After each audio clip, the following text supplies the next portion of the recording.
instead of contract anyway. And honestly, I look. All right, hello everybody. Welcome to the August 22nd, 2023 City Commission meeting here in the great city of Holly Hill. I'm Mayor Chris Villa, and I call this meeting to order. Val, please call the roll. Commissioner Penny, Here. Commissioner Curry, Commissioner Danio, Here. Commissioner Johnson, Mayor Villa. Here. And at this time, I will remind anyone, if you have a cell phone or electronic device that makes noise, please place that on silence at this time. And I'll ask you to all to please stand. The invocation will be led by Vice Mayor Penny, and continue standing afterwards for the Pledge of Allegiance. Will you pray with me? Dear gracious God, we thank you for another beautiful day. We ask for your blessings on our meeting tonight. Please grant us wisdom and help us to conduct our meeting in a professional manner. Please help us to listen and hear one another before responding. Please keep our first responders and all of our teammates safe as they do their jobs. In Jesus' name I pray. Amen. Amen. I pledge allegiance to the flag of the United States of America and to the republic for which it stands, one nation, under God, indivisible, with liberty and justice for all.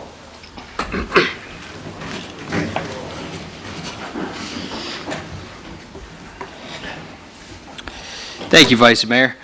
So tonight we have a special guest here in our audience, and it's at the very beginning of our agenda here tonight. So we have the great senator, state senator, Mr. Tom Wright here, who is a dear friend of ours, and I'll explain just very briefly because I know he's got something special for us, but we wanted him here tonight because he helped us a lot with some appropriations. And the history of in the city of Holly Hill, we've never received direct appropriations from the state. And so with the leadership of Senator Wright and Representative Tom Leek in the House side of it, we were able to thankfully get a couple $1 million this year. And so we're very, very thankful to the great senator. And he is here tonight, so I want to welcome him up to the podium. And I'll give you the floor, Senator. Thank you, Mayor. Good evening, everyone. It's really good to be here with you. It's been an interesting day. I'd like to just share a moment with you. I had the opportunity to be in DeBerry earlier today, where a group of people donated a home to a U.S. Air Force veteran. He got a brand new home today. What a moving time that was. So if you happen to watch West 2 News, you'll see it on there that we had a lot of good people there. It was a wonderful, moving moment. You know, we have an opportunity to come together to celebrate a significant investment in public safety and well-being tonight. I'm honored to be presenting a check tonight in the amount of $1.25 million. And that particular check will be going for a fire station that I'm seeing up here already on the wall.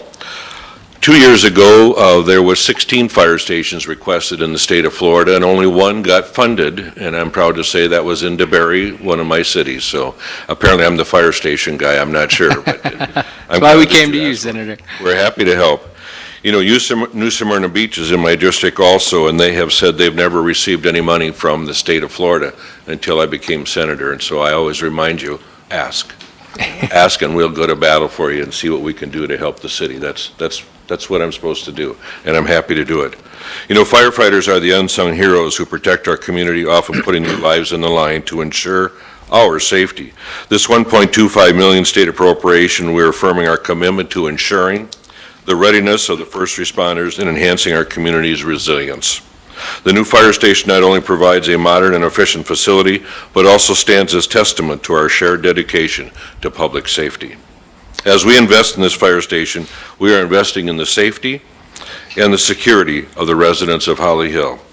And this will serve as a source of support during emergencies and other unwavering situations that may come upon us. So on behalf of the state of Florida and the citizens of Florida, I'm honored to present this check to the city of Holly Hill, and we'll get Charlene to uncover it, symbolizing our commitment to supporting the vital services that protect and enrich our community. Thank you very much for having me here. Thank you for allowing me to make this happen for you. That's amazing. Thank you, Senator. And I want to come down and take a picture with you, Senator, and we have our chief, our fire chief here. Chief, would you like your men to come up too? All right, let's do that. And while everybody's coming up in the commission, you can go down. While everyone's walking up, I want to say a couple things about my good friend here, Tom Wright. So Tom Wright is actually not our senator, but he acts as our senator. So he has stepped in to help the city of Holly Hill for us and has been there for us, and so we're very, very grateful to him. And so with that, if we could come up here, Senator.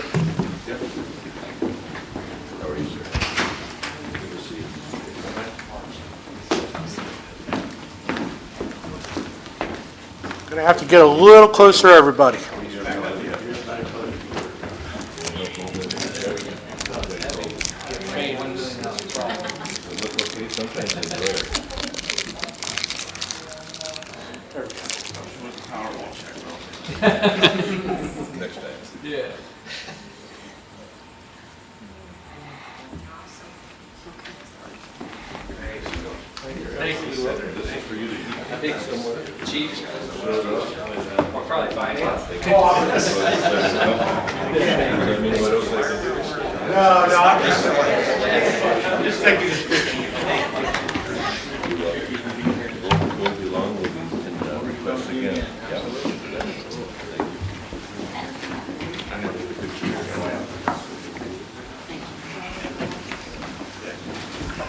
Thank you so much, Senator. And before he sneaks out, too, I want to give a great thank you and shout out to Mr. Doug Bell. He works here, in Tallahassee on our behalf to make sure that the bills can get through the process, which is a lot harder than it sounds. So we want to give him a big shout out and thank you very much, Doug, for all your work for us. And thank you, Senator.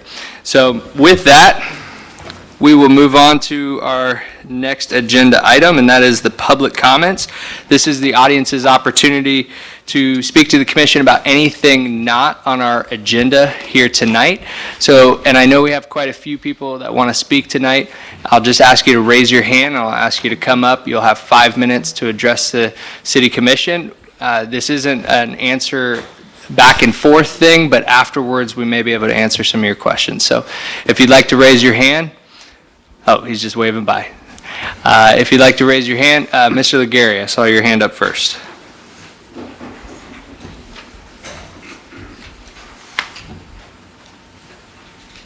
Good evening, Jim Legary, 342 Burley.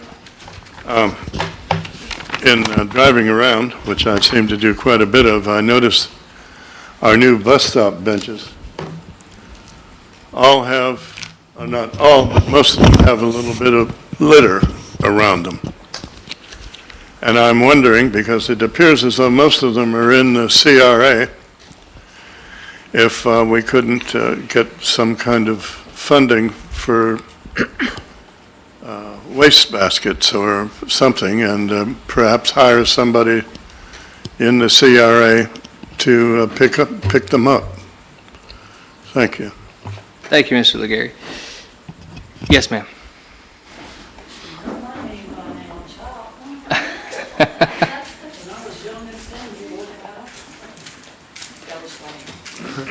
All right. Hi, Deborah McComb, 1632 Selma Avenue. I've been here before on this subject, talked about it before, in curbing the traffic between Selma, Anniston, and Alabama. We've had these discussions before. The roads are too small to handle the volume of traffic that comes up and down them all the time. Now we're into big accidents on those roads, somebody killing a dog a month ago, another man telling somebody to slow down. The man came back with a gun. You guys had helicopters all. It's terrible. So I proposed and have talked to many people about taking Selma and going down Alabama and returning Anniston or vice versa, that loop. That's what the mail lady does. She doesn't do Alabama. What your biggest thing is, I just talked with another neighbor, his concern is, what do you do if there's an emergency on Alabama? Well, you enter Alabama through Nova, just like you would have to do at that apartment complex or anything else. The dog park, we'll have to put a light or something. I don't know what we'll do with that. We don't want the dog park to be cut off, but right now the volume is a thoroughfare between Nova going Alabama to Anniston and Selma. It's ridiculous. The road is barely wide enough for 2 trucks, pickup trucks, to go side by side. And it's all day, every day. Speeding, hitting, this guy just hit a tree and knocked his whole car. You saw that, Mr. Villa. And it's just too much. It's been going on since my 4th visit about this. We've talked to the neighbors. Everybody's had some kind of big issue with it. They don't want the traffic anymore. They want the curbing. It's a small, small neighborhood. Never was built. The streets weren't built that big, and they can't handle it. So I would like you all to consider this again, the least expensive answer. It just requires signs, no through street, dead end, and the 1 block at the end of Alabama. That's it. There's the money. Thank you for my time. Thank you, Deborah. Yes, ma'am.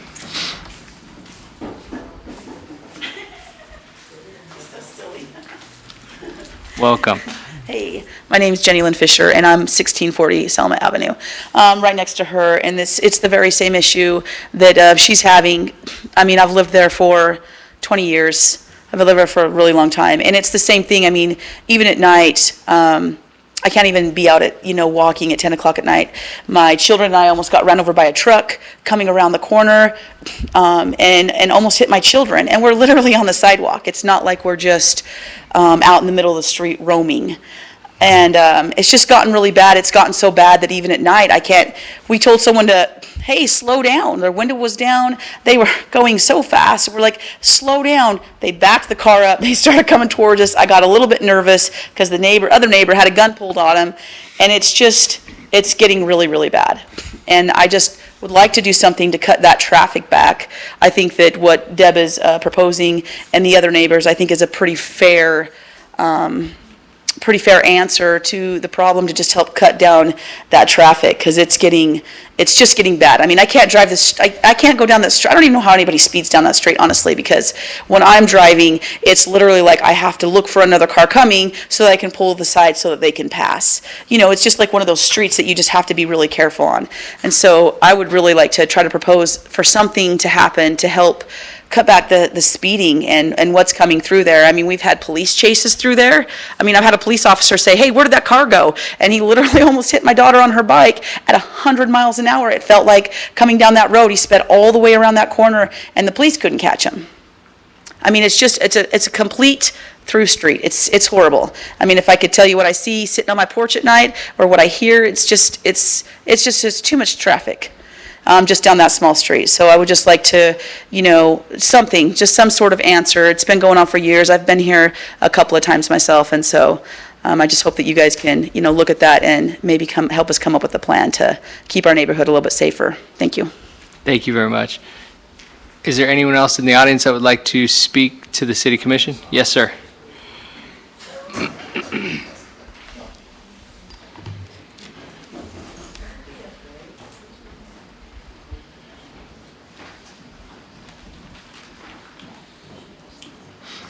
Good evening, council. Good evening, Mr. Mayor. If you haven't recognized us, we're your neighbors. Oh, yeah.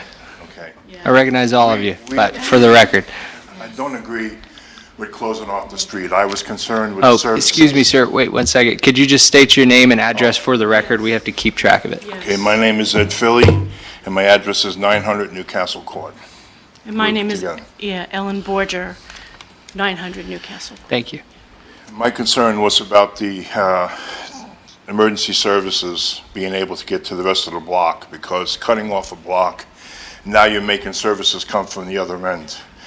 It's very important for services to have the shortest distance they can to get to somebody to help save a life. We too have a lot of problems with the cars, but it's mostly at night for us. They come around the corner, and by the time they hit Sarah's house, they're already doing 60, 70 miles an hour. Yeah, they're coming down on those little those little motorcycles. Bzz, bzz, bzz, Yeah, and that's the other thing. Constantly. We have a lot of guys riding around Constantly. on off-road vehicles. Yeah, and there's children that ride their bikes, for their safety, but there's people just driving way too fast on these streets. Yeah, I don't know. I don't know if we put law enforcement out there at a certain time of the day to try to slow them down. I don't know. I don't know if you've observed that as well, but it's getting bad. Yeah, that's basically our point. I don't think that the closing off the streets is the solution. Perfect. Thank you very much for your input. We appreciate it. Thank you. Is there anyone else in the audience that would like to speak to the commission? Yes, sir. And I recognize you too, for the My record. name's Neil Gushu. I live at 1701 Addiston, and I was just made aware of this, about the streets and the speed and everything else yesterday, so I thought I'd come in and check it out and see exactly what's going on. They all have a point, obviously. I live and listen, and and I'm home a lot because I'm retired, and I'm home a lot, and the cars do go pretty fast up and down those streets. And we had school kids. We have a lot of kids that walk up and down the streets there, walk to school and then back. And then their days off, they're out and about and play basketball on Alabama. And there are a lot of issues that they're talking about which make a lot of sense too. I was just thinking as maybe something else that's not expensive. I was just up in Maryland recently, and they have, which I thought was not exactly fun when you have to think about it. They have camera boxes. I don't know if you guys are aware of it. They can put it on the street, and the camera will take pictures of cars that speed. It has some kind of a laser device or something in it, and what they do is they take your picture, you're not aware of it, and you get a ticket in the mail. So I don't know how much something like that would cost or what the function, you do something like that, but since I moved here, I've been in that house now, I don't know, about 3 years, 4 years, something like that. And I like the neighborhood. It's a nice neighborhood. People are nice. Another issue, though, which I hate to see, but during the hurricane 2 years ago, people actually came down that street taking pictures and going down the street rather quickly and pushing the water into our yards, into our driveways and everything. And they were doing it like they were tourists. I said, the street's got enough issues as it is. So to just try to slow people down, and we were discussing, my wife and I were discussing, and I ride my bicycle a lot, the different type of speed bumps that they have that aren't all that expensive. They have like metal speed bumps that you can just put within a few inches below the surface. I think they have them over on, we crossed the bridge at Granada, the first one, you turn right after you get over the Granada Bridge, that wealthy section along there. They have those at one part of that where it slows the people down going through it. I noticed it when I was riding my bicycle over there. So as suggestions, that's all. But what the people have said is very true. I mean, it's an issue with the motorcycles, it's an issue with the cars. And as far as making a loop, I don't know, I didn't agree with her one suggestion because I'm on Addiston, you're on Addiston, and to make a loop with Selma and then put all the cars down Addiston, it's not going to do us any favors, and I don't think it's going to change a whole lot. So anyway, that's all I wanted to say, and thank you for your time. Thank you very much, sir. Is there anyone else in the audience? Yes, ma'am.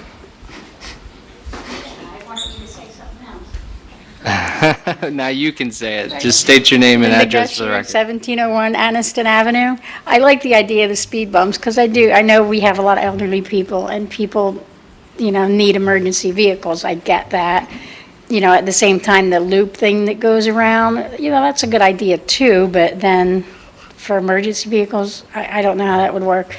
But we have a large driveway. If you wanted to put a police car, I would be willing, they could back right up there on the edge of my driveway and get these people zooming by. My husband and I would be okay with that. So, and I think that's about it. Thank you, Linda. All right, is there anyone else in the audience that would like to speak to the City Commission tonight?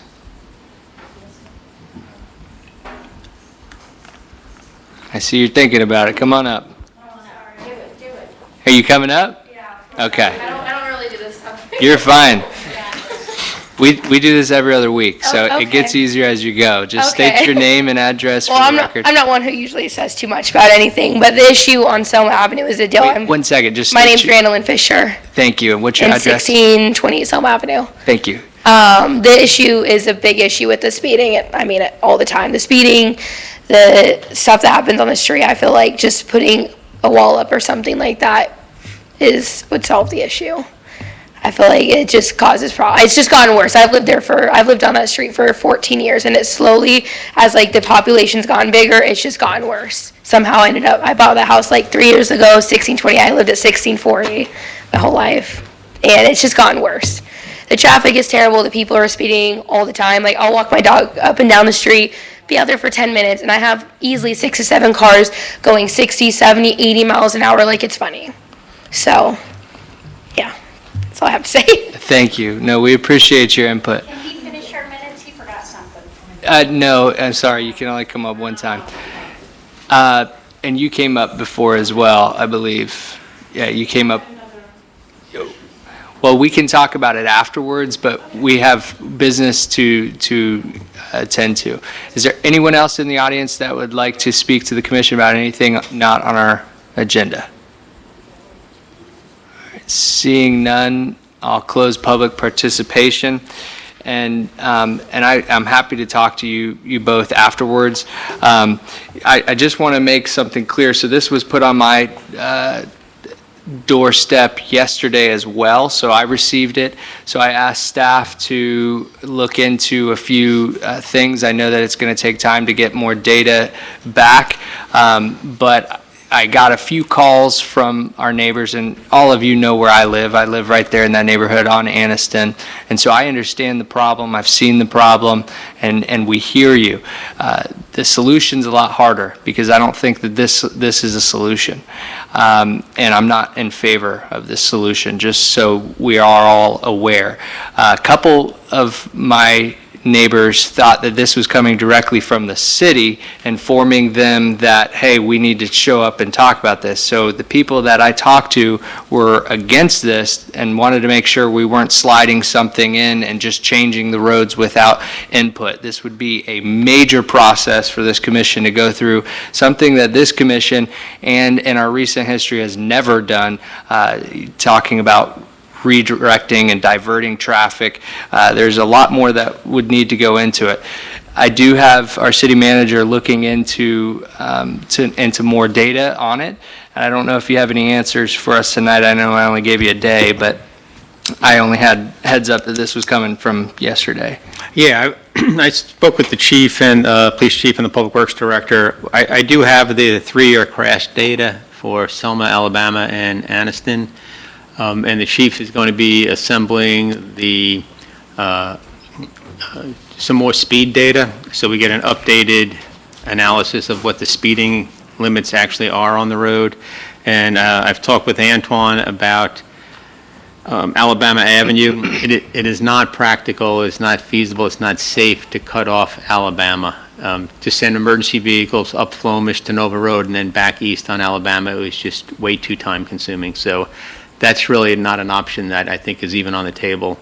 And then you have to create a cul-de-sac at the end there, even if you wanted to do that. So I'm really, unless the commission thinks otherwise, I'm really not heading down the road to even consider cutting off Alabama.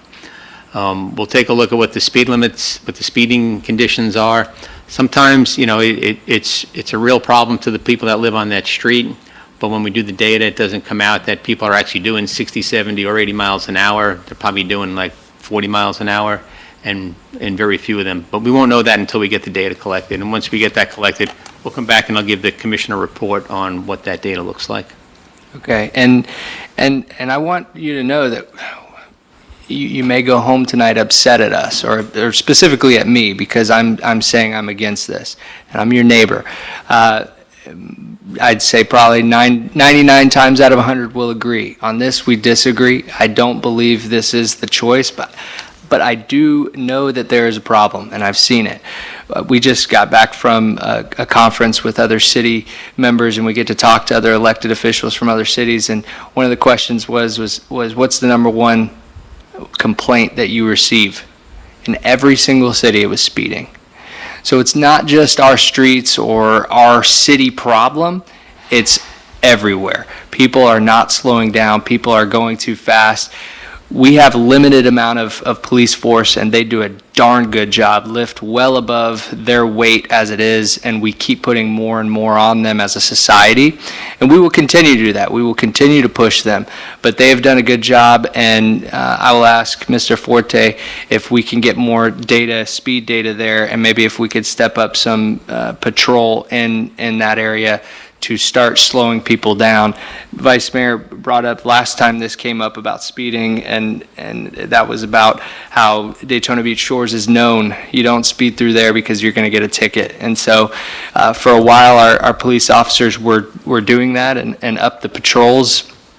And I don't know really the results of that, if people saw a difference or not, but it's a tough problem, and this wasn't agendaed tonight, but I know you all came here for this, and so we usually don't go off script like this. We have to get back to the agenda, but I just wanted to explain these things so you don't go away feeling like we didn't hear you. We hear you. We know there's a problem. I don't believe that this is a solution, but it can be an ongoing discussion to see how we can get to solve this problem, hopefully. Okay? So with... no, sir. After the meeting, I'll speak with you. Yep, no problem. All right, so with that, we're going to move to the approval of the minutes. We have the minutes from the August 8th, 2023 workshop, Sunrise Park North improvements, and August 8th, 2023 regular city commission meeting. Can I have a motion to approve the minutes? So moved. Second. We have a motion to approve the minutes from Vice Mayor Pitney, a second from Commissioner Danio. And now we'll open this up to the public. Is there anyone in the audience that would like to speak on the minutes? Seeing none, I'll close public participation. We'll take a vote. All those in favor signify by saying aye. Aye. All those opposed, the motion carries 4-0. Now, yes. Will you entertain a motion if I make it to excuse Commissioner Curry? I was going to do it at the end, but let's go ahead and do it now. So I'll open the floor for a motion. I'll make the motion to excuse Commissioner Curry. I understand she's not feeling quite well at all. We have a motion on the floor. Is there a second? We have a motion from Vice Mayor Penny to excuse the absence of Commissioner Penny Curry and a second from Roy Johnson. At this time, we'll open this motion up to the public. Is there anyone in the audience that would like to speak on that motion? Seeing none, I'll close public participation. We'll take a vote. All those in favor signify by saying aye. Aye. All those opposed, the motion carries 4-0. Thank you. Sorry, I just didn't want to... No, it's better to do it up front, so thank you. All right, with that, we'll move to our consent agenda. We have items 1 through 5, and I believe we're going to remove number 2 for discussion here tonight. So we're going to do items 1, 3, 4, and 5. The action proposed is stated for each item on the consent agenda. Unless a city commissioner removes an item from the consent agenda, no discussion on individual items will occur, and a single motion will approve all items. Is there anyone in the audience who wishes to speak on any item on the consent agenda tonight? Mr. Legary. I'm not sure which number it is. That's all right. Just tell us what it is, and I'll find it. Just come on up. 2008 hours for Olson Electric. 2008 contract days? We're taking that. Yeah, that's pulled coming that off. We pulled it. Yep. And Ms. Heller? Yes. Okay. Speaking on number 3. Yep, come on up. Hi there, Heidi Heller, 460 Ridgewood Avenue. Thanks for allowing me in the building. You're always allowed in the building, Heidi. Yeah, right. The people's house. Just for clarification, there's no changes, and for the term of 2021, any adjustments, quoting, any adjustments in the maximum record fees allowed and monthly payments to the city may also be considered at this time. Just in case I could not find any fee adjustments, so it's staying the same. Just want to reiterate that. Okay. Thank you. Thank you, Ms. Heller. Is there anyone else in the audience that would like to speak on any item on the consent agenda? Yes, sir. Do I have to come up with this? Yeah, you just had to come up, state your name and address again. As to why you're Just dropping two? what'd you say? Oh, So we're polling number 2. So for people that don't understand, we're polling number 2 to discuss it more. So we're still going to hear it, but the consent agenda is just things that pass without discussion, housekeeping type things. At another time, or later today, or? No, today. Yeah, right after we finish the consent agenda, we'll discuss item 2. Oh, okay. I think he doesn't realize the consent is all bundled. Yeah, the consent agenda is all bundled into one motion. Okay. Except for number 2. Except for number 2. We're going to talk about that right after the consent agenda. Okay. Does that make sense? Yeah. All right. Okay, thank you. Yep. Is there anyone else in the audience that would like to speak on anything on the consent agenda tonight? All right. Seeing none, I'll close public participation, and I'll entertain a motion for approval of items 1, 3, 4, and 5. Second. We have a motion for approval of the consent agenda 1, 3, 4, and 5 from Commissioner Danio. A second. Oh, was it from Commissioner Johnson? The motion was, and the second from Commissioner Danio. This requires no discussion. All those in favor signify by saying aye. Aye. All those opposed? The motion carries 4-0. Now we will do item number 2 that was on the consent agenda. That is the approval authorizing the city manager to execute change order number 11 to the US 1 utility undergrounding primaries conversions contract with Carter Electric for an additional cost not to exceed $40,801.43 and of 2008 contract days. Mr. Forte, do you have an update for us on this? Yeah, I'll give you a little bit of an update, but Antoine is here, and he probably can give you a little bit more specificity with regard to that. We're in Phase 2 of the underground project, and we're approaching the LPGA Ridgewood intersection. And as they're going through these pipes, one of the conduits crossing LPGA was damaged, and it needs to be replaced. So typically, you'd say, well, who damaged it? We'll get them to pay for it. Well, in this particular scenario, we don't know who damaged it. You know, we've got a pipe that is damaged. The wire can't go through the conduit. It's got to be replaced. Carter Electric has been doing the work. They're coming in to do it. So I can't narrow down who's at fault. There's other utilities that are in the ground that went through there recently. So we can't narrow it down to anybody who could have done it, but it needs to get fixed. The 2,000 hours, those are the total hours of the contract days that we're extending it, because if we don't extend the contract days for the work to be done, the contract would expire and I can't use the contractor. So if you'd like more specific information, I'll have Antoine come up and give you more detail if you'd like. The only question I have that I didn't bring up to you yesterday was the 2008 contract days. So when I read through it, is it even necessary to have in there since that change was already made previously? We already went to 2008 hours? In the agenda packet, it was, it said. I'm sorry, last- days. Days, I keep saying hours, days. Yeah, days. Somebody said hours and it got stuck. The issue is you have to extend the contract so the contractor can do the work. So contractually, we keep him in the loop and keep him under contract. That's the only reason those days are increased. And this is just a certain amount of days. They're almost done with the work anyways. Yeah, and We're it not sounds like. adding 2,000 more Right, days.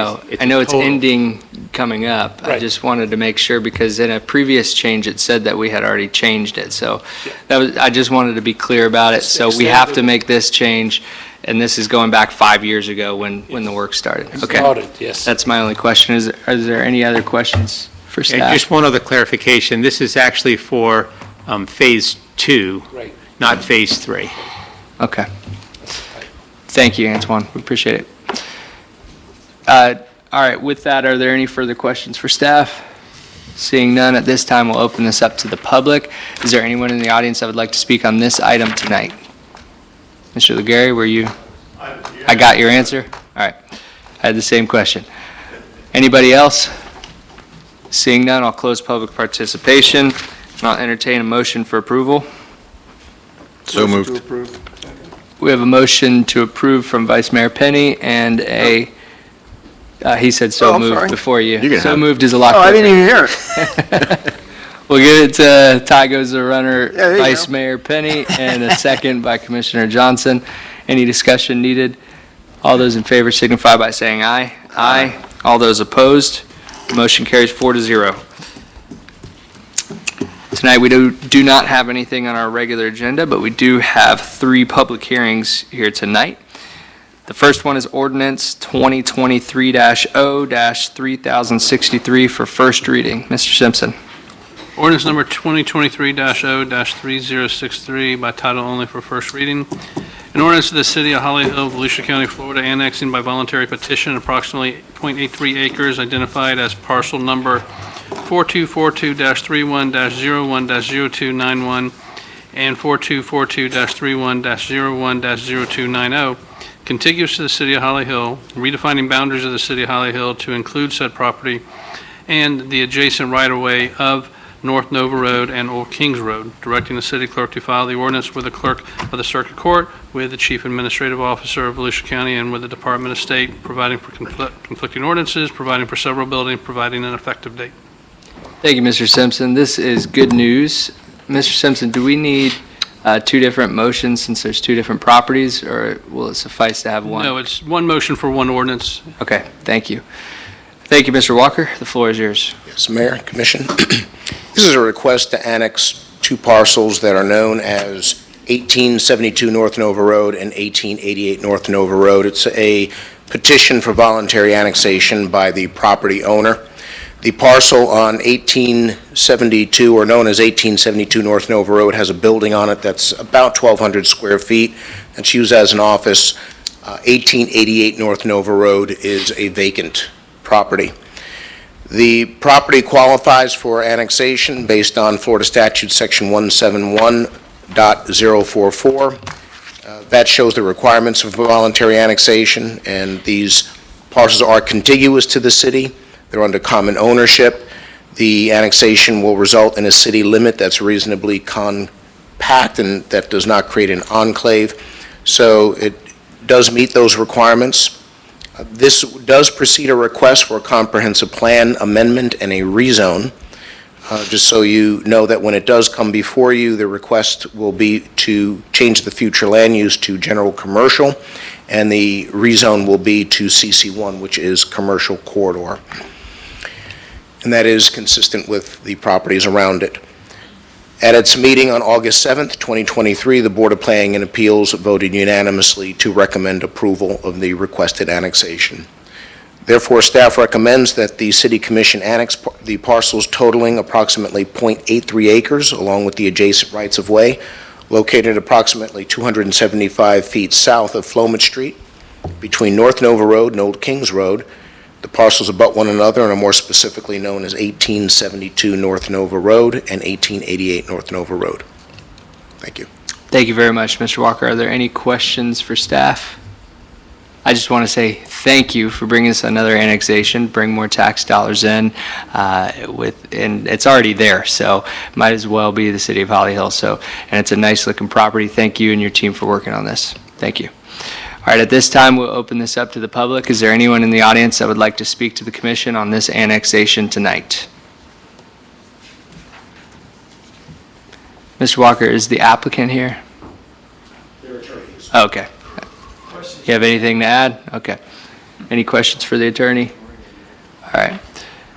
Seeing no public participation, I will close public participation, and I'll open the floor for a motion to approve. Second. We have a motion to approve the annexation from Commissioner Johnson and a second from Commissioner Danio. Any discussion needed? The only discussion I have, I always thought. Just lean into the mic a little bit more. I didn't thought Old Kings Road come into Nova Road north of Flomish, not south of Flomish. It comes all the way to Flomish. It does hit Nova north of Flomish, It comes across Flomish and comes into Nova Road that's on the north side of Flomish. where it starts. Yeah, but this is on the south side. Yeah, so it's actually Yep, going all the way back to Nova. yep. I'll A car lot used to be there. It's across from like the shooting range and all that. All right, any further discussion? Just thank your client on our behalf for coming in and welcome them to the City of Holly Hill. So with that, we'll take a vote. All those in favor signify by saying aye. Aye. All those opposed, the motion carries 4-0. Now we have number 2, ordinance 2023-0-3064 for first reading. Mr. Simpson. This is actually emergency ordinance 3064, and it is for first and only reading because it is an emergency ordinance. An ordinance of the City of Holly Hill, Florida, adopting a 6-month moratorium of the issuance of building permits for fences in excess of 4 feet in height parcels of real property that butt Silver Beach Drive to the east and Riverside Drive to the west, providing for conflicting ordinances, providing for severability, and providing an effective date. Thank you very much. Mr. Forte. So this came up at the last meeting when we had a resident of Silver Beach, which is actually a resident of Riverside Drive, come to complain about a neighbor that was putting in a 6-foot fence. The 6-foot fence that was being installed was actually not in the front or the rear yard. It was actually on the side property lines, and it didn't exceed past the plane of the house at the front and the rear of the house. So she came up and the commission requested this emergency moratorium, which is here before you. So the only thing you're deciding tonight is whether or not you want to put a moratorium on 6-foot fences on those 9 homes that are on Riverside Drive at Silver Beach. I had requested the resident who was here at the last meeting to potentially visit the neighbors and ask them what their opinion was of this fence issue. And the issue, just as a reminder, is the properties that we're talking about, these 9 homes, have Riverside Drive addresses, but for the most part, their properties, their driveways, and their front doors face Silver Beach. So they're allowed to have a 6-foot fence in the rear yard, which is the opposite of their front entrance. So there's confusion over what their front entrance is. So we're putting in this moratorium primarily for the commission to make a determination what their front yard is and what their rear yard is, if that is what the commission wants to do. So I started, as I was speaking with each of you about it, I started asking myself, is there a problem? Does a problem exist? Are we trying to prevent a problem in the future? The one fence that is up, that is going up now, would not be affected by this because it's on the property lines, the side yards. It has nothing to do with the front and the rear. And the other property that's already got a 6-foot fence in their front yard surrounds a pool that was done many years ago and approved by the city commission, I believe, at that time. So I'm kind of leaving it up to you to determine, do you want to put this moratorium in? Do you see it as a problem? And if it's a problem, do you see it as a problem that you can resolve in the next couple of months? Thank you very much, Mr. Forte. Are there any questions for staff? All right, I have some things I want to say on it. All right, do you have a question? Well, we don't have anybody from the particular street that's talked about anything other than the last meeting? Here this evening? No, there's nobody here tonight. And we didn't get any kind of response from the 9? Well, the city made no attempt to contact those people. I had asked the residents who came. You asked, and they haven't got back with you on anything? They've not gotten back to me. Now, I don't know if they've approached any of their neighbors or not, but they've not gotten back. And Commissioner, before you go too far, to this too, I want to be clear, is not final action. This is us pausing and saying there's an issue here that we need to look at with, since they have 2 front yards, what does that community want to see? Do they want to see the 6-foot fence? Do they not want to see the 6-foot fence? They only want 4-foot fence. And I know that the resident that came before us the last time was very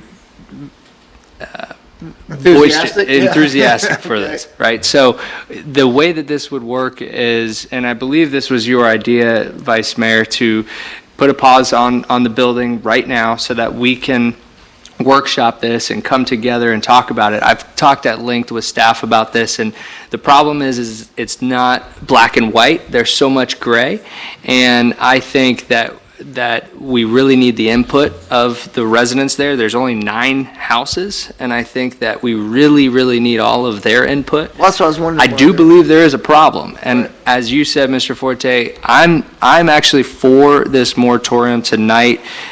So it gives us time to workshop it and look into it, because I think there is a problem, and I think that the problem is future-wise.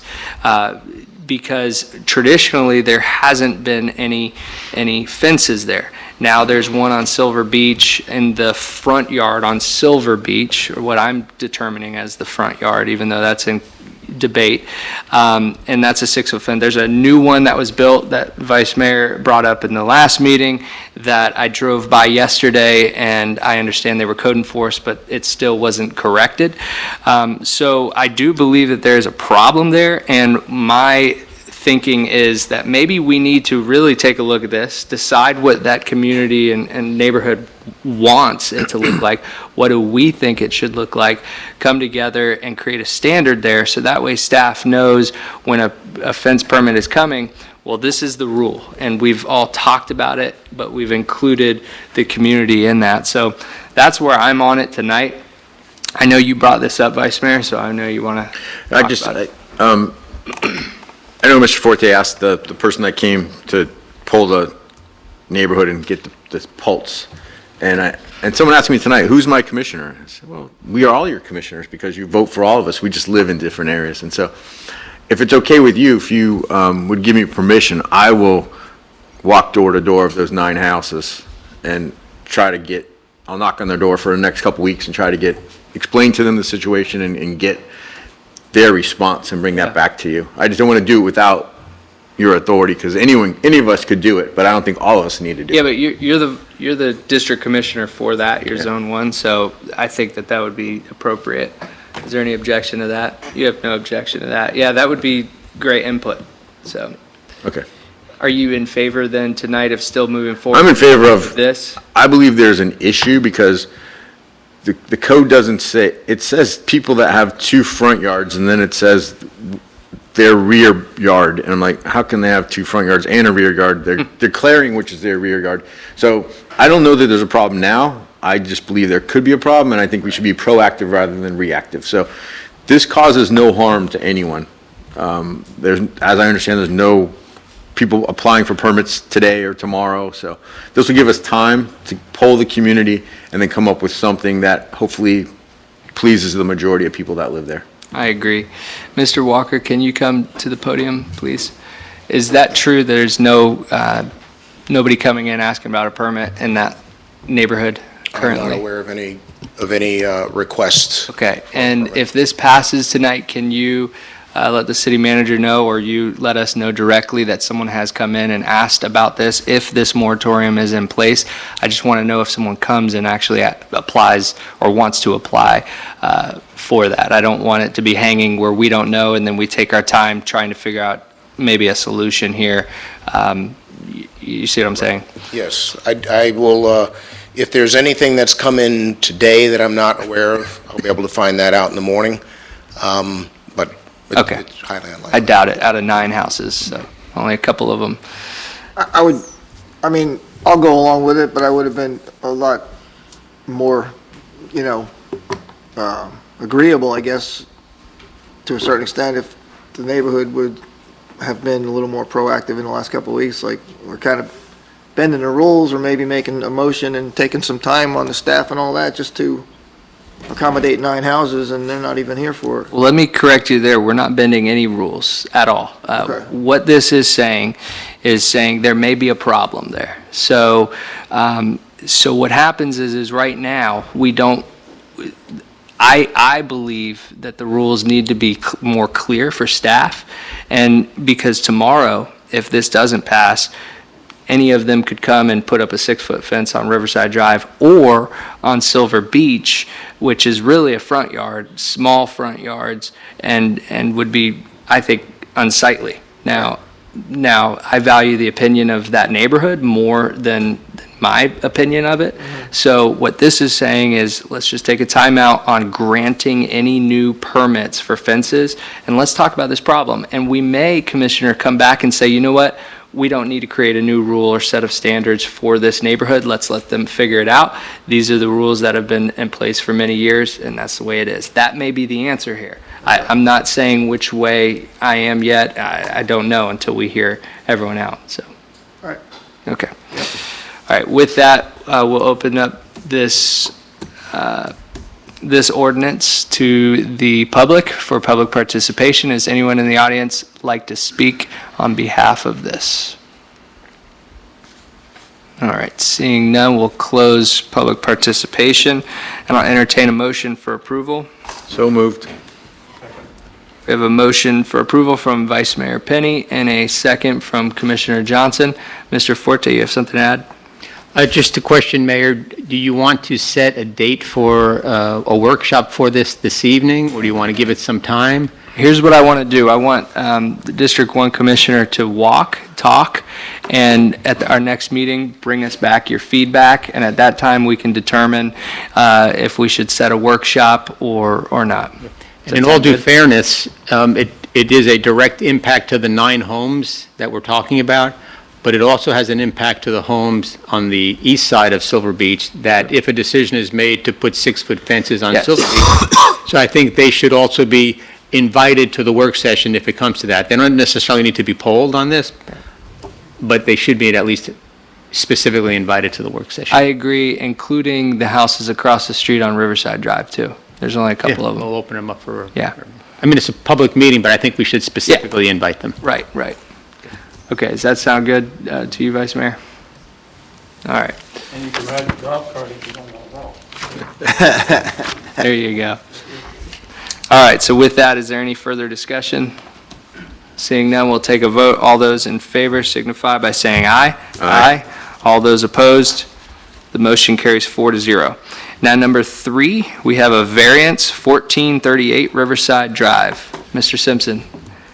Nothing You for need me to to- read. There's Okay. a ordinance. Mr. Forte. This is Brian's item. Okay. Mr. Walker, welcome. Yep. Welcome back. You can now. The floor is yours. Mayor, Commission, this is a request for a variance by the owner of 1438 Riverside Drive. They're requesting a variance from the requirements of Section 114.765, which are dimensional requirements, and state that properties that are in the R1 zoning district be a minimum of 10 feet from the side property line. And they're making the request in order to build a new home on a lot that is substandard with regard to width. Now, just the commission should be aware that when this item went to the Board of Planning and Appeals on August 7th, the applicant was also at that time requesting a height variance of 5 feet from 30 feet to 35 feet, and a 5-foot variance request on the south side of the property. However, since the Planning and Board of Planning and Appeals meeting, those requests have been withdrawn. So all you are looking at tonight and being asked to make a decision on is the north side of the property, the north side setback. Some points about the property is that it was approved, it's part of a plat that was approved in January of 1900. The lot contains a structure that was originally built in 1920. It's listed as a single-family bungalow by the property appraiser. And again, the property is zoned R1. In the R1 zoning district, a property is required to be a minimum of 90 feet wide. This property is only 40 feet wide. Staff did spend time talking with representatives from the property appraiser's office, trying to figure out when the property was actually cut, when it was formed and became part of the area, and we weren't able to get any type of a definite answer. But in talking with the property owner, apparently their family, this has been in their family for a long time, and goes back to the 50s and 60s, that it was part of a much larger lot, and it got broken up. And the best that we could determine is that the lot was created sometime in the 1960s. She remembers it being the way that it is now when she was a little girl in the 1960s. Some other points: between Walker Street and 15th Street, the west side of Riverside Drive contains 21 parcels, and only 2 of those meet the 90-foot wide minimum lot width requirement. The lots in this area of Riverside Drive were platted at 100-foot wide lots, although very few are near that width today. So the property is substandard with regard to width, and this is why they're asking for a setback variance of 5 feet on the north side. They'd like to remove the old structure that's there. They want to build a new home, and they don't feel that they can reasonably meet all of the setbacks as required now. There are variance criteria in Section 82-317 of the Land Development Regulations. I won't go through all of them. There are 6, unless you'd like me to specifically speak about any or all of them. But staff does find that the applicant has met all of their criteria as stated in the Section 82-317, which is in your staff report. Based on that, staff does recommend approval of a variance from the requirements of Section 114-765, Schedule of Dimensional Requirements, requiring that principal structures in the R1 single-family zoning district be a minimum of 10 feet from the side yard property line, and instead provide a 5-foot side yard setback on the north side of the property only. For property located on the west side of Riverside Drive, approximately 130 feet south of 15th Street, and more specifically known as 1438 Riverside Drive. Thank you. Thank you, Mr. Walker. And so let me be clear too, in our recommendation in my agenda packet, it just says to, for both of the side yard setbacks to be 5 feet, but that will only, the applicant is now only looking for 5 feet on the north side? Yes, the additional requests were withdrawn after the agenda had been published. So that's why your agenda has that information. But the only thing before you is a north side setback variance. Staff did speak with in fact, the owner, Ms. Christine Capers, was here at the Board of Planning and Appeals. She did not have any objection to the setback variance. Her greatest concern was that if it's granted and the home is built closer to her property line, that it not cause any flooding or water issues due to runoff. So my other question is, why did they abandon the 35-foot height requirement? Did we tell them no for some reason? No, what they wanted the additional height was to put some decorative type items on the home. And decorative type items and parapets and bell towers and things like that are actually exempt from the height restrictions. So they found that they didn't need the additional height in order to be able to do that. Are they making it look like a castle? I don't know exactly what her plan is. Is she here tonight? I don't know if...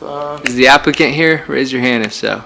I won't embarrass you. She is not. Okay. She is not here. She was at the Board of Planning and Appeals. Okay. But once she understood that they didn't need a variance to do that, I think she wanted to do like a trellis or something like that. Don't quote me, but I think it was a trellis or something like that she wanted to do, and she found out that they didn't need to request for that. They withdrew it. It was staff's impression in the beginning that they actually wanted to go higher. And so being a lot that is supposed to be 90 feet wide instead is 40 feet wide, we thought that it would be something that we would allow the commission to hear and decide. My only question is, so Capers lot is to the north, and this is set very far back. Is it their plan to come further out? And is that stipulated in here, or do they have to stay where their frontage is now? The request for the variance would apply to the entire north side property line. But they stated that their intention is to move the house closer to Riverside Drive. And does Ms. Capers know that? That's my point. She does. She was here at the time. Okay, when so she knows the it's going applicant to come spoke out about further. it. That's the intention, but once they start having it engineered and start looking at the drainage and all, they may decide to keep it in the location that it is. She's going to need more information in order to make that determination. She wants to do it as cheaply as possible, and moving it forward may not work for them. But that is something that she did say that she wants to do. She does want to move it closer to Riverside Drive. Okay. last question is, when we look at the overhead, yeah, that picture, at the back, the very back of the property, there's that building there. It looks like it's, I'm sure these lines are wrong, but I mean, it looks like it's over that line. Is that the building we're talking about, or is it the one where it says site, a little further up? The one, so if you look at the S in sight, Yep. it's the building that is just to the left, behind, but before the S. Okay. Okay. That's all my questions. Are there any further questions for staff? All right, thank you, Mr. Walker. Appreciate it. At this time, we'll open this up to the public. Is there anyone in the audience that would like to speak to the commission on this variance tonight? Seeing none, I'll close public participation and I'll entertain a motion. Motion to approve. I'll second. We have a motion to approve from Commissioner Danio, a second from Commissioner Johnson. Any discussion needed? Yes, sir. When I first read the agenda item, I had major heartburn against it. Because it basically said we can't build a 20-foot wide house. Yeah. Well, you can. If you go to 199 North Beach Street, Norman Beach, I think you all know that house. It's 18 feet wide. It's 2,700 square feet. So you can build an 18-foot wide house. And so, but I think, and I don't know how we do this in the future, but once I got past that and I started looking at this site by itself, okay, they meet all the criteria for the variance. But it doesn't make any sense. Because if you look at the building to the south, I believe the intent of our rules are it's 10 feet from the property line. So if each house is 10 feet from the property line, there's 20 feet between these houses. Right. So the problem is the house to the south is right on the line. So if we had approved this original variance, these houses would be 5 feet apart, and the eaves of their houses, you could walk from one house to the other. Yeah. And I was going to completely vote against it. I was like, this is crazy. So I think we need, when we look at these variances, we need to look at the surrounding parcels at the same time. Because I would have approved this with the 5 feet if I hadn't driven past it and I didn't pull it up on Google Earth. And because those lines are wrong. But the house to the south is dead on the property line. So if we had approved the 5 foot, and Caper's house is way to the north, so I'm in favor of this, doing it. I think it makes the lot buildable. But I don't know how going forward, if we have to change those, a variance, if we hadn't changed it, I would have voted against it. So I don't know how you address surrounding properties when you're looking at this property in particular.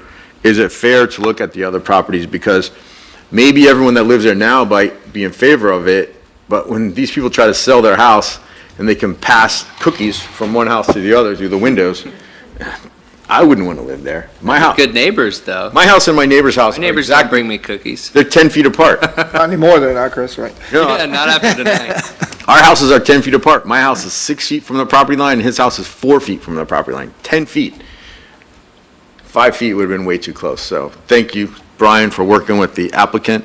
And so I'm in favor of it, but I just want to, we just need to make sure when we're looking at variances, how does it affect the neighborhood and the surrounding parcels at the same time? I think you're right, Vice Mayor. And Mr. Simpson, can you comment on that? Are we allowed to look at other properties when it comes to variances like this? Well, if you're talking about, each variance stands on its own, so you're not, because you don't look really at precedent setting, but you have to look at your criteria that you outline, but I think it's reasonable to look at if you're saying by approving a variance, we're going to make it so close to the other property or the structure on the other property that we are creating a dangerous situation. I think that's a reasonable thing to consider. It may not be specifically listed. I'd have to go look at the 6 or 7 criteria that we have, but it could maybe be incorporated into that. But it's certainly, you're not bound by precedent. Well, if someone else got a 2 foot, up to 2 foot of property line, we have to give everybody else. I don't believe that. But I think it's reasonable to look at the surrounding area to see how this structure will fit if the variance granted is approved, and how that will impact the area. I think that would be consistent with what you look at. Okay. Thank you, Mr. Simpson. Anything That's it. further? Anything further for discussion before we vote? Yeah, I agree with you wholeheartedly, Vice Mayor. So something to look at in the future. With that, we'll take a vote. All those in favor signify by saying aye. Aye. All those opposed? The motion carries 4-0. And now we're going to move to communications. Mr. Forte, do you have anything for us tonight? Yeah, actually, I have quite a few things that while I have you all here, I just want to bring up and get your direction on. The first item is we've been going through our solid waste bills and realizing that something is not right. Our solid waste, we charge the customer slightly more than what we're billed from Waste Pro, and we should be in a profit margin, and we're not for some reason. So we want to, I've talked to Bill Redmond. In 2015, we hired Redmond to do an audit of our commercial accounts. He did like a 30% audit, and it cost about $18,000 at that time. So I talked to him again this year to see if he'll go ahead and do another audit to make sure that we have all of our commercial accounts accounted for, that we're billing them for what they're supposed to be billed, that they have the right unit that they're supposed to have there, the right container, that Waste Pro is charging us appropriately, and that we're paying Waste Pro appropriately. It's a $20,000 cost today, which is, 7-8 years later, for him to do the entire commercial audit. So, and then we also want him to look at the residential as well, just to make sure that our residential is being billed out properly. Now, I learned something this week is that we use an average number for our residential billing, and that's because you have a certain number of accounts that close and a certain number of accounts that open each month, and you can't physically go through and account for each one of them. So we do an average of residential units, but at least we'll make sure that we're in that right ballpark for whatever that is. So I just want to get your consensus that we'll go ahead and start that audit. They would use the July billing the month of July for the billing, and then get us a response back in September. Should they waive any purchasing or anything? I don't think we waived it the last time. He is our consultant that handles our contract and does other services for us, so So I he's think under it's just an contract. extension of the services that he provides. So he's under contract. Okay. Yeah. So is it primarily the problem with the commercial? It's not the residential? I believe it's primarily a problem with the commercial, although I want verification that the residential is also in order. At the same time, yeah. Okay. Any questions for staff? Does anybody object to letting the city manager move forward with that? Mr. Forte, do you have to bring that back to us for a vote? I'll bring the results back to you by all means. Well, of course, yeah, but is that within your spending ability? Yes. Okay. Yeah. You have consensus. Thank you. Next item. The next item is we're moving forward. The LPGA widening study is progressing forward, and I just want to let you know that we heard from the county, and they're considering the two options that we gave them. One is the 4-laning, and the other is the one direction. We said that we'd keep that on there. But a comment came back, and I don't know if it's for one option or both options, and it's just something to keep in the back of your mind that as we go through this process, the statement came back that modification to the road would result in the city having to take over the maintenance of the road in the future. I don't know what the cost that is. I've asked Brian to contact the engineer in the county to find out what their average annual cost is over the past 10 years, just so we have a ballpark, because if that is a condition of whatever decision we make, I want to know what those ongoing costs are going to be for the city. I certainly wouldn't take on the LPGA canal. No different than the city took on Cala Grande, but we omitted the Cala Grande arches. So I just wanted to make you aware of that is moving forward. Is the county requesting that, or was it? Yeah. Okay. Yeah. Yeah, let us know when you hear back on that. Certainly. In front of you, there's a picture of at Pictona, and it has the Welcome to Holly Hill. That's a rendering of that back wall that's on the north side of the championship court. So I was struggling to find who can paint that on the top there. We don't want a muralist to do it, and you don't want a home painter to do it. So who does it? So when I was at the conference last week, I ran into the guys that paint the water tower, And I said, hey, do you guys do this? And they said, well, they certainly can. So I sent them the picture, and they overlaid the Welcome to Holly Hill, and I just wanted to put out there and show you what it looks like to see if that's what you envision. Although the letters are balanced in terms of numbers, they're not balanced because of all the I's and L's that make the font, the spacing between the letters so small. So do you want welcome on one side and to Holly Hill on the other, or do you want welcome to on one side and Holly Hill on the other? How would you like to see that? And also, what color do you want to see it? And I'm assuming, just a bold font like that is kind of what we're looking for. And this is because when we have tournaments and there's cameras that are showing and photographs being taken, well, we want to be able to at least promote the city's name up there. Yeah, so I think it's very, very plain. I think, it's... Don't think that's the final. This is just an idea to show you where it would be, so you can decide whatever you want. Ideally, what I would like to see is our logo the way that it is, Holly Hill in that bold font.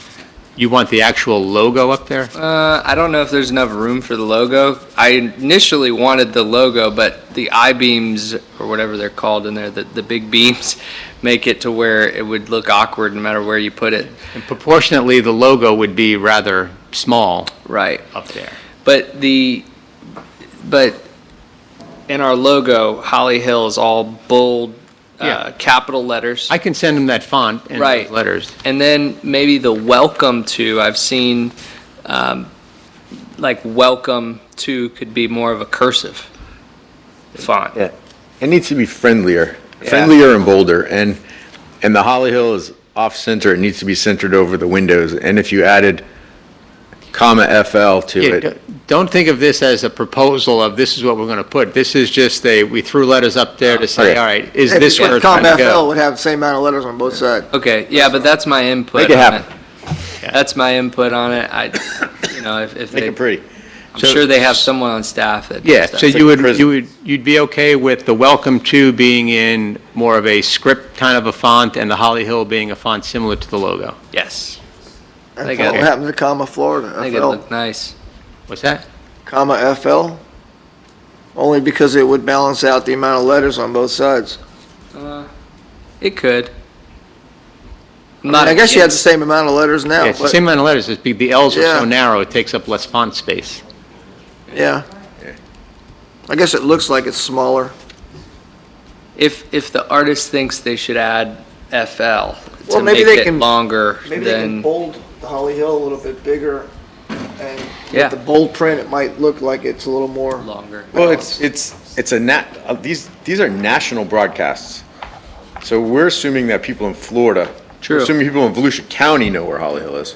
We shouldn't assume people in Florida know where Holly Hill is, and we certainly shouldn't assume that people in Nebraska know where Holly Hill is. True. Yeah. So I'm looking at more of a global audience than Volusia County.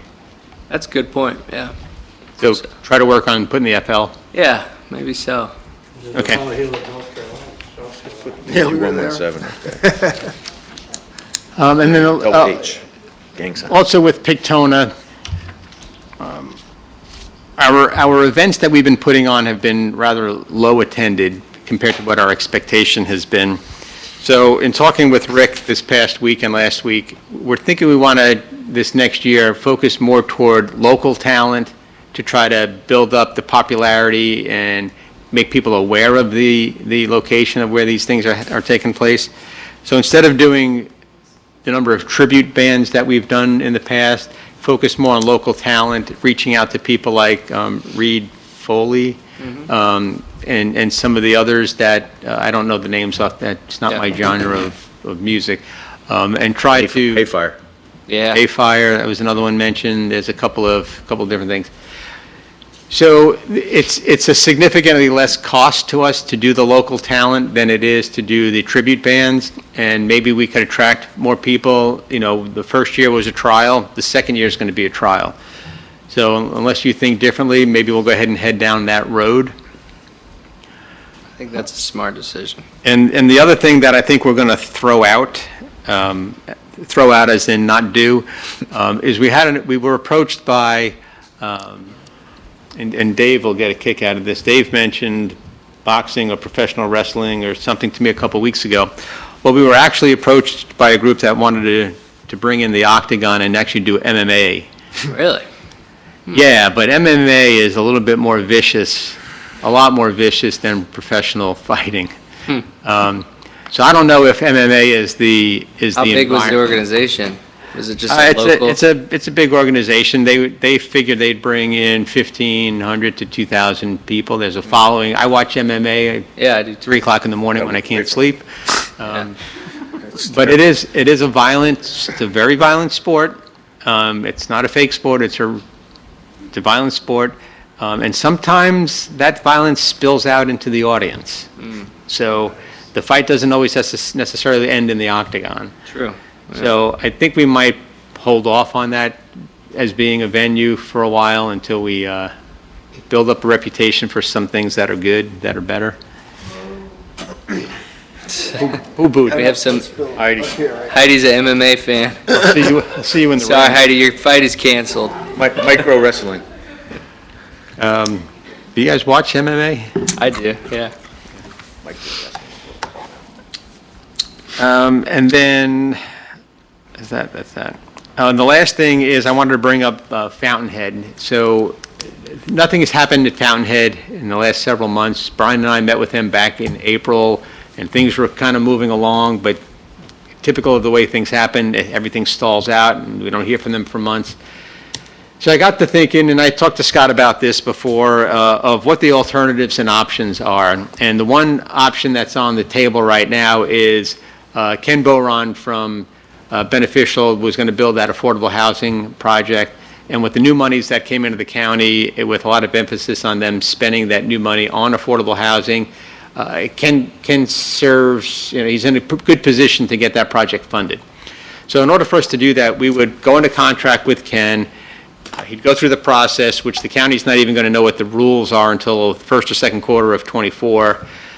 He'd apply for it, maybe he gets it, and if he does get it, then we may very well have to move all that money over to Fountainhead in that contract. It would be very difficult to argue that they're not entitled to that money. So another option that I thought of was, what if we just sold parcels 3 and 4 to Fountainhead outright? It's valued, we had it, I think, $60,000. It comes out to about $480,000. I think there's roughly 8 acres. But it would become completely out of the incentive agreement. So in other words, it'd be like anybody else buying it. We would sell it to you for X number of dollars. There's no incentives attached. There's no reimbursements attached. There's no impact fee credits attached. If you want the property, you get it at this price. And if you want to sell it to Kenny for $1 million and build the affordable housing, you have at it. The benefit to the city is we'd get that $500,000 and we'd use it for a project that we want to anywhere in the city limits, anywhere in the CRA.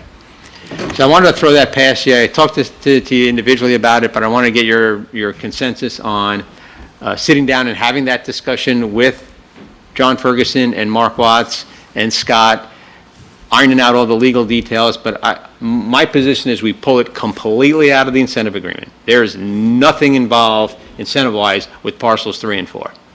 Not a thing.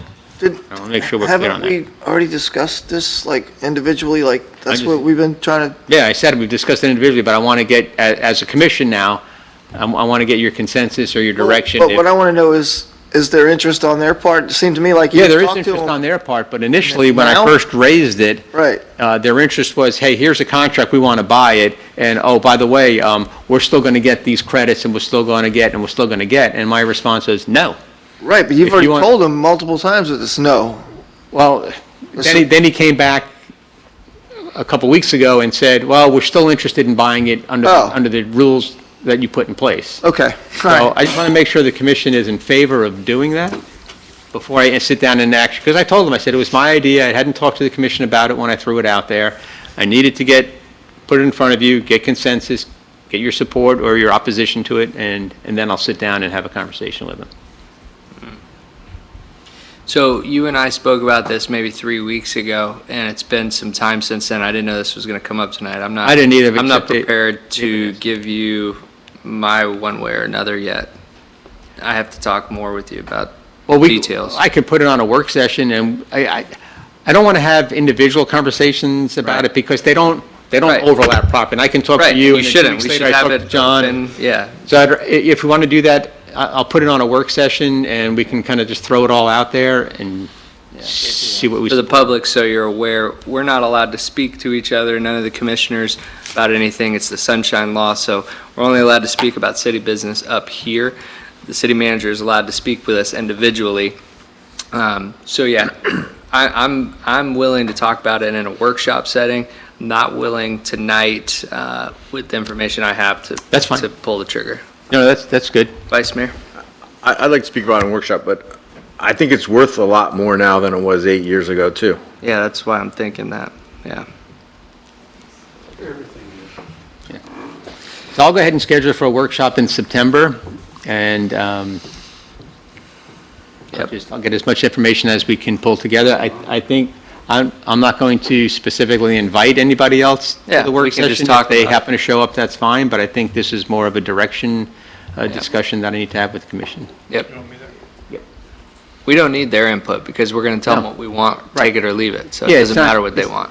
I don't want this to be a negotiation. I want Correct. this to be an alternative option to, this is what you have, and here's my opinion, they'll never accomplish what they have. They're running out of time. They have 2.5 years left to have that property sold, plans developed, construction completed. They're never going to make it. Yeah. Less probably. Yeah. Yeah. So alls it is an option where we can get some money now, and like Commissioner Penny said, if you want to wait, and my attitude up to this point was, let's wait 2.5 more years, and put it on the open market and get $1 million for it. Maybe that's the direction the commission wants to go. So I want to leave it open for all those options. Okay, good. To the city's benefit. Yes. Okay. All right, thank you, Joe. That's all I have, thank you. No other items? All right, Mr. Simpson, do you have anything for us tonight? Any members of staff? All right. One thing that I wanted to bring up that I don't recall if I brought up to the city commission was, I spoke with Mr. Forte a couple weeks ago, that I wanted to take a look at all of our sidewalks in our city, and I wanted to see, as we did with the fire truck, each year we budgeted a certain amount to get to a certain thing. We're doing it with the roads as well. We have a big list of roads, and we have them prioritized and start planning long-term for them. So I spoke with Mr. Forte that I wanted to do the same with the sidewalks. I know that we have some planned currently, but I know that there are many sidewalks that are just degrading every single day, including, and my neighbors are here, can attest to our sidewalks in our neighborhood that are degrading, and the stumps, or the roots are pulling them apart in some areas. When I walk my kids and they take their scooters out, we have to go into the road to go around it or stop and pick it up. So, and I'm not just speaking directly about my neighborhood. I know it's in many different neighborhoods, and a lot of these were installed decades ago. So what I would like to see, for the future, is to inventory them and then come up with a plan, just like we do with roads. You look like you have something. Yeah, I have Antoine already working on kind of color coordinating a map showing what, he can only go historically what he knows, but going forward with the sidewalks that we have planned with the monies that are budgeted. So we're putting that on a map to show that. Okay. But I think more importantly is going ahead and getting somebody to come in and analyze all those sidewalks. And maybe one of the options there as well is buying one of those big grinders, because where you have some sidewalks that aren't bad, but they're still trip hazards, we can grind them down and level them so that they're passable. Oh, yeah. We had one of those machines, Joe. We had a handheld one, but I was at the conference, they have one that looks like a little mini Zamboni that will go down in there and they'll shave this thing and really level it out nice. Wow. Yeah, I'd appreciate that. So I just wanted to bring that up. I wanted to thank the staff and the commission for being at the Holly Hill School on last Monday for the start of school. Kids are back in school, yeehaw. And I wanted to apologize. I couldn't be there. I came down with COVID, and so I was out for a whole week. Couldn't get out of bed. So feel a heck of a lot better now today. Thank God. And then just remind you all, and I'm probably stealing your thunder, Roy, but 10 a.m. on Thursday, August 24th, the Smokey Eunuch Memorial. There's a dedication there, and you all are invited. What's that? Yeah, there we go. So, oh, does he really? Yeah. So I'm looking forward to being there, and I hope the commission will all be there as well. So I will see you then. So with that, we'll start over here with the Vice Mayor. Do you have anything for us tonight? I have a couple things. Joe, you put the Board of Planning and Appeals application on, or do you want it? I know this is Commissioner Curry's appointment, but should we entertain it tonight? Thanks for reminding me. Yeah, Commissioner Curry, Robin Hanger came off the Board of Planning and Appeals Board. Oh, Typically, really? we appoint board, yeah, his time is limited now. Oh. He got married. Maybe that's part of it, I don't know. Shh, don't tell my wife. But he's running out of time, and he can't fulfill the services on that board that he thought he could. So there's a vacancy. So Lorraine Geiger, who was a former commissioner in Daytona Beach Shores, had to put in an application the last time. Yeah, she did. She's still interested. Commissioner Penny did speak with her, and Commissioner Penny wanted to make a nomination tonight. Penny Curry, you keep saying Commissioner Curry, or Penny, which is him. Am I saying Commissioner Penny? Curry. I do that a lot. We have our 2 cents up here, 2 pennies. Yeah. Commissioner Curry has spoke with her and wanted to make a motion to have her appointed tonight. And there's not a resolution coming forward because it was kind of last minute. But we'd like to do that so that we have somebody in place for the board, for the BOPA meeting in September. Yes, and Lorraine is more than qualified, being a former commissioner, and we appreciated when you put in for it, and we were so sorry because of the makeup of the board, and we kept it together. And so thank you for being here tonight. I know the floor is yours, Vice Mayor, so if you would like to make that motion to appoint. Yes, I'd like to make a motion to appoint Lorraine Geiger to the Board of Planning and Appeals. Second. We have a motion and a second. We will open this up to the public. Is there anyone in the audience that would like to speak to the appointment of Lorraine Geiger to the Board of Planning and Appeals? Seeing none, I will close public participation. Any discussion needed? Just thank you for willing to serve. It's a very important board. I served on it before I was a commissioner, and I can't thank you enough for taking your time to volunteer to take a look at these things. And you heard tonight, the Vice Mayor brought up an important point about variances that we want to take a look at, and I know that you're more than capable to voice your opinion and look into those matters for us, so we appreciate you. Thank you. With that, we'll take a vote. All those in favor signify by saying aye. Aye. Aye. All those opposed, the motion carries 4-0. Thank you, Lorraine. The floor is yours. 2 things. One might make your head explode, one might make Commissioner Daniel's head explode. So I'll take them separately. I mentioned at the last commission meeting that I was leaning towards continuing the millage rate at 6.25. I just look at the things that, and it wasn't planned, but when Antoine came and talked about, we lost 6 to 8 inmates, 8 hours a day, and we can't keep up. And we just can't keep up with the things that are going on. I think we need to hire at least 2 new people in Public Works. I think we need to hire 1 person to maintain our parks. Mr. Legary talked about picking up trash. Do you know that we have a full-time trash picker-upper in the city of Holly Hill? He goes around, that's his job, is to pick up trash all day long. If you go down, look at our sidewalks. We just talked about sidewalks. We are going to light Riverside Drive sidewalk. It's going to be terrible because we're going to spotlight the crappiest looking sidewalk we have because it never gets edged, because the upland property owner is supposed to edge it, but they never do. The city staff doesn't have time to do it. We had someone talk at the last meeting that there's sludge and stuff by the curbs that don't get picked up, and the tennis courts across the way need to be resurfaced. We focused on Pictona for the last 5 years. I'm embarrassed of our tennis courts over there. Not that many people play, but the people that come to play deserve better. And so I got my trim notice yesterday. Did you guys get your trim notice? Yeah, I got that. My office, I pay more taxes at my office than I do at my house. The difference between 5.9 and 6.25 is $34.97 a year. I'm willing to pay $34.97 a year to have better looking roads, to have better looking sidewalks. It's $212,000 a year. We need to maintain what we have. And we're talking about adding more. We want to add more, but we need to maintain it. And so that's why I am at 6.25. I know that we can't just, we have to have projects to justify the 6.25. We've talked about maybe redoing the bathrooms. Redoing those bathrooms to the way Buc-ee's has it is going to be $500,000 at least. 200,000 isn't going to get it. Maybe we pull some out of the reserves. I'm not exactly sure what the priorities are, but these are some of my priorities. And I just want to share them to you that I don't want to bring it up the last minute for the city manager. It's not fair. And I think it's better, more prudent for us to be proactive to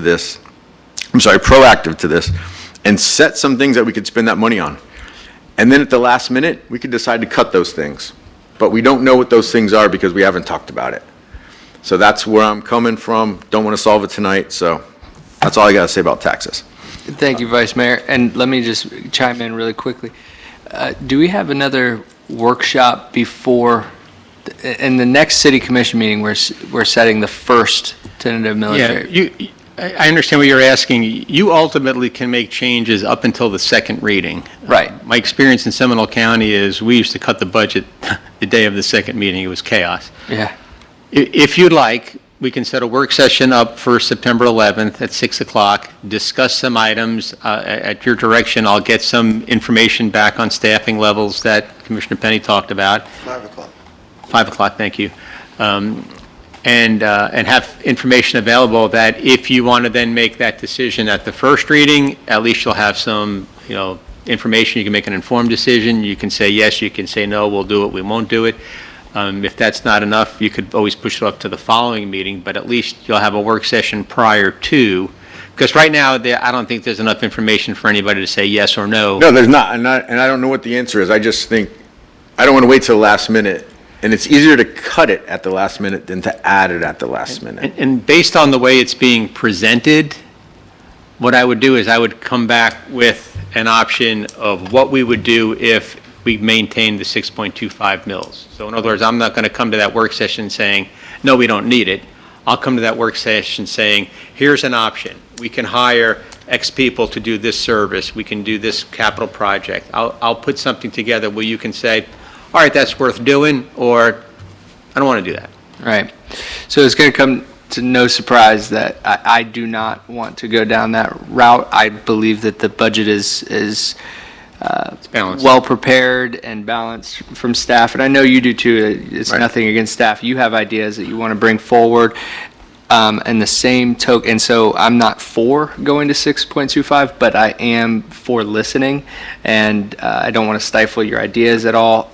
We're a commission together, so if it pleases the commission, Mr. Forte, you can go ahead and schedule that workshop, so, and maybe get with the vice mayor on some of his plans. I just don't want to give you false hope, though, that I'm not on that path at all. And I'm not, if Mr. Forte comes back and says, oh, well, we don't need any more staff, we don't need any more of this, then I'm not going to raise taxes to raise taxes. But I think that insignificant, I'm just tired of telling people we don't have enough money to do it.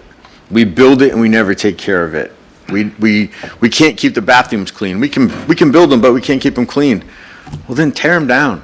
Don't have them if you can't maintain it. And that's, we do a terrible job as a government doing that. No, I hear you, and I'm open to hearing that. It's just I don't want to give you false. No, I hear you. I'm not asking do you commit to it tonight. I just want to talk about it. Okay. All right. So I made your head explode. Now I'm going to make Commissioner Daniel's head explode. I want to talk about food trucks for a minute. I know we had a discussion a couple years about food trucks, and we thought it was going to be great, and there's going to be a food truck on every corner. And there was for a while. But I've noticed that the food trucks now congregate at 3 businesses in our city, and only 3. And the thing that they have in common is that they all serve alcohol. So we have Chris's Lounge, that there's a guy out there selling hot dogs. Most weeks, more than 3 times a week. There's a guy that goes to Red Pig, several people that go to Red Pig, and often we don't see their food trucks because they come and they unload and they serve their food in the courtyard. It's kind of sneaky. And then Copper Bottom. And they're the only people that are doing it. And we've limited it to 3 days per week. And I really think we're being short-sighted. I've talked to Copper Bottom recently. Their car wash got damaged in the hurricane last year. It hasn't been operational for almost a year. And there was discussion that Mark, the senior, the father, wanted to have the car wash because every time you empty those quarters, there's like thousands of dollars of quarters. But it's going to cost tens, if not hundreds of thousands of dollars to fix that car wash, and that's a lot of quarters to make it pay off. There's been discussion about possibly having a food truck type depot area. I think I mentioned it before. In St. Augustine, if you travel up US 1, right on the river, there's 7 or 8 food trucks. They're not all the same. There's a guy selling donuts and a guy selling hot dogs and a guy selling shrimp, and they come and go. What's a little food truck courtyard? It's a gathering area. And so I would propose, we're gonna have to have a workshop on it again, but I would propose that you could keep the same 3 days in a row to anywhere in the city. But I think, I talked to Justin Robinson that owns the Ormond Brewery, and he brought in food trucks basically for a public safety thing. He doesn't want people sitting there getting drunk. The Copper Bottom, because of their federal regulations, is not legally allowed to sell food because they distill the spirit there. Red Pig does not have a license to sell food. And so They don't have a room for a kitchen. they don't have room for a kitchen. So they bring in the food trucks as a complementary business. And I know the argument is the food trucks don't pay any property taxes to us. But the businesses that are there are paying property taxes and paying a lot of property taxes. And if we can help the businesses in our city be more profitable, I think that's great. So looking at it from the 10,000 foot level down to like the 3,000 foot level, the 3 things I see in common, if you see food trucks anywhere else, tell me. But I don't see food trucks. They used to be at Ace Hardware, used to be at the dollar store. They didn't make it. But when the food trucks come, the sales for our local businesses increase. And that's a good thing. I think it's a public safety thing. You're going to eat. You're going to soak up some of the alcohol that you're consuming. I think that's good. So I would propose that we don't have any time limit on food trucks in front of places that manufacture or serve alcohol. So that's a whole later, longer discussion. And I just was brought aware that I think it's 527 A1A in Daytona Beach. There's a rezoning coming before the planning department in Daytona Beach, that someone has the same idea. On A1A, they want to take a 1.5 acre plot and set it up with an amphitheater, an outdoor bar, and 10 spots for food trucks to come and park. So I don't know that maybe we're behind the curve, maybe we're ahead of the curve. I don't know if it's going to pass through Daytona. I don't know if it'll pass through this commission. But I think it's something that would help. I know it would help Copper Bottom. I know it would help Red Pig. I haven't been to Chris's Lounge, I think once in my life. I haven't talked to them, but I know it would help those other 2. So it's something that maybe if anyone has any concerns about it or wants to talk about it more, I'd like to talk about it at a workshop sometime in the future. That's all I got. I'll shut up. Yeah, no, I think I'm more than happy to talk about that. And as you said, I think the important point is, Copper Bottom is not locally known, they're nationally known. They have their rum and restaurants across the United States with Holly Hill on the logo. They are a very valuable company to us and have been great community partners. And I know, as you do, that it's essential for them to have the ability to have that food there. So I'm more than willing to talk about it. I also love the idea of the food truck court. I know of several cities that have done it and done it well, and several people have brought that idea to me and said, hey, we need this. Why can't we do this? And one time we were looking at it, that place on 7th Street. Yeah. Over there, potentially to do it on US 1, but it never came through, so. Oh, one last thing, and I'll shut up. I've talked way too much. Next month, the Holly Hill Chamber of Commerce is going to be sponsoring a cornhole league that will actually meet at Copper Bottom, and we will play in the car washes. There'll be four places to play cornhole. You can show up and pay $10 and maybe win some money. So. Cool. I'll have to be there. When is that, you said? When is that? Next month. Next month? Okay. All right, Commissioner Danio. Gambling. Yeah. I'm sure you have a lot to Oh, I have a respond. lot to say on that one. All right. yeah. Commissioner Danio was the one that poked the hornet's nest to begin with. This started all this ruckus here, but, and it doesn't have necessarily to do with the fact that I'm in the pizza business and brick and mortar, but I started looking at some of these places that were parked, and I started thinking, okay, let's back up to 7 or 8 years ago when the idea of the food truck was supposed to be a once-a-week thing, maybe once a week at Florida Healthcare, maybe once a week at whatever, and it's more of a novelty, and that's kind of what the intention was to begin with. Okay, now we fast forward a few years, and we got a taco guy that sits there and makes us try to, it seemed like we were bending or accommodating a taco guy to 4 days a week, which in all intents and purposes might as well be 5 days a week, because the city of Holly Hill is only 5 days a week, because the working class is, I mean, you know, it's a 5-day blue collar city. So at that point, I had a lot of heartburn about it, and you guys know I did. And I thought, well, how fair is that? I mean, if they want to operate 4 days a week, why don't they just rent one of these empty buildings like the rest of us are doing here along Ridgewood Avenue? I mean, you look at the guy on a couple doors down, it's been Mad Hatter's, Bubba's Deli, it's been 3 or 4 or 5 other places, and they can't make it. Why? Because they have the overhead that the rest of us are facing. I mean, it's not just the food business, it's anything. I mean, you know, ask any of these guys in a building in brick and mortar if they would love to just take their operation and set it on 4 wheels and eliminate all the overhead, they would jump at the option. But that's not going to happen. We came up with some ridiculously low price for a fee, which I don't even know what it is, $25 or something. It's like it's a joke. And I left there thinking, you got to be kidding me. So now, fast forward a few more years. Now we want to go and accommodate a few bars or liquor stores or whatever you want to call them, so we can have 3 more food trucks on wheels to serve alcohol because it complements their business. I don't know if you realize this, but you can get Dunkin' Donuts to deliver a cup of coffee these days. You can get anybody to bring your food. It doesn't have to be a 4-wheel hot dog. It's got Uber Eats, DoorDash. Sorrento's will bring you a pizza for sure. But, I mean, it's like everybody delivers food, and it's such a dog-eat-dog market. Everybody's struggling, and we're going to sit there and give these guys a business license to operate 7 days a week for what? So they can help the guys that are paying taxes? Well, ask the guys in the food trucks what their trim taxes were. I don't think they got any. It's just, you know, I mean, I was thinking this, like, the idea was supposed to be a food truck rally once a month, like they do in Daytona Beach. That's great.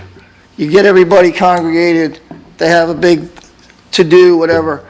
That's the whole food truck. Food trucks are supposed to be novelties. They're not supposed to be trailered behind a truck parked into some empty lot next to a bar and open up when they want to open and close when they want to close.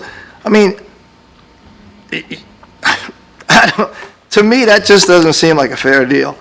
And when I questioned Brian about it, it wasn't because it was 2 doors down from me. I've been here 35 years. I mean, that's not going to hurt me. But I'm looking at somebody like Kim over at Gina's. She's paying $4,500 a month in rent. And you're going to give this guy 7 days a week for $25 a year? How fair is that? You're going to make John's job that much harder. He's got all these empty buildings. They want to be 7 days a week. Put them in a storefront. Level the playing field. That's all I got to say on that one. And I hear you on that, and I know you're passionate about it. Do you have anything further for us? Anything else? No, I'm good. No? Yeah. All right. What do you got to talk about? You don't want to talk about nothing He said his piece. That's right. And well said. Well said, too. else. Commissioner Johnson. I have is, tomorrow is a TPO meeting. Last month we missed it because I was missing in, I think, in July. But, you bring up LPGA. LPGA is always, to me, has been a hot project. And it's not just the LPGA in Holly Hill. If you drive LPGA very much, every single time you go out towards 92, it's like it's coming from 92, it's like a freight train. It's like a freight train that's going from Jacksonville to Miami. It's just, there's no space between each vehicle all the way from 92 to get past that bridge and up into a lot of them going to Bucky's, I'm sure. That's the hottest spot. But that's a big thing. But TPO, a lot of people at TPO, they talk about lots and lots of things, but very seldom people at TPO talk about the traffic and the roads. They talk about committees, they talk about funding, they talk about the budget, they talk about different things like that. It's really got to where they have to talk about roads, because I've heard it said, and I really believe it, about probably 2040 or 2045 or so, the traffic in Florida is going to triple. Where are they going to go in Florida triple? I mean, I worked in Naples and Bradenton and Fort Myers all this last week. Flying cars. And where you look at these apartment buildings they build out here on LPGA, for every 100 of them they're building out here on LPGA, they're building 1,000 of them down on Interstate 75. For each 100 you see out here, you go down to Interstate 75, there's like 1,000 of them. Just like these, the same way. So there's people need to Florida. Florida transportation is a real problem. Taxes are a bit of a problem, and I kind of agree with you too, John, on the tax deal, because, I got elected to look out for what's best for the city and look out for what's best for the people too. But the thing about it is, there's very, very few people in Holly Hill that's actually residents are paying most of the property tax. Most of the revenue comes from somewhere else, and where property tax, most of it being paid by business. In business, they don't get a homestead exemption or something. You and me don't get a homestead. I probably pay as much or more property tax as all the rest of us here together. You know what I mean? So I don't look at that as an issue. It's just it's an increase when you increase a little bit of the way of life, but I look at it like you look at it too. If the city manager says it's important for the city, if he comes and says it's important for the city to have us a little bit of an increase, we really need to do it, then I'm all for it. If he doesn't say, I have to look at it that way. There's only two reasons I came back in, and you kind of talked me into start with. One was to make sure the taxes don't get raised like some other cities are doing, and the other is to make sure that we keep the CRA if possible, because if we lose the CRA, we're going to be in a bind. So that's the thing that I have on the tax deal. But I look at everything from a broad point of view. What's best for everybody, that's what you got to go for, not just what I have to pay in taxes, because that tax bill that I pay each month, I have a lot of ability to see it. But it's like, there's so many other bills you got to pay too, so that's just one of them, it's just a little bit. But I know it hurts a lot of other people if they get a tax increase either whatsoever, or an increase whatsoever. I've heard it said that in the last probably 3 years or so, or since the last election took office in the federal government, that every household is paying about $735 more per month, not per year, per month, than they did back 4 years ago. So it's just amazing how much everything's increased these days. It is still going up, still going up. I mean, every time I fill up my truck, I drive a lot. Every time I fill it up, it's right at $90, to do it. And I use the cheapest gas I can get. But the federal government will give incentives to the rich people to buy the electric cars, but they don't give you any incentive to buy the fuel in order to put in the ones you can't afford to buy the electric ones. And then they tax you on the gas, too. Yeah, they put tax on you, yeah. And eventually, they give you incentive to buy those electric vehicles, And that's a good thing, I guess, in a way. When they do get all the electric vehicles on the road, they said, now we got you. Now we got you. We're gonna start charging you now by miles driven. It's not what we just a gas tax. They're gonna switch over to miles driven. Yep. Tesla. Oh, really? Yeah, it's gonna be a union-made car. That's what I have, but transportation is really getting to be the issue. I drive a lot and I see how it is. It's everywhere. The traffic is a problem everywhere. We'll overcome it. We'll figure out a way to deal with it.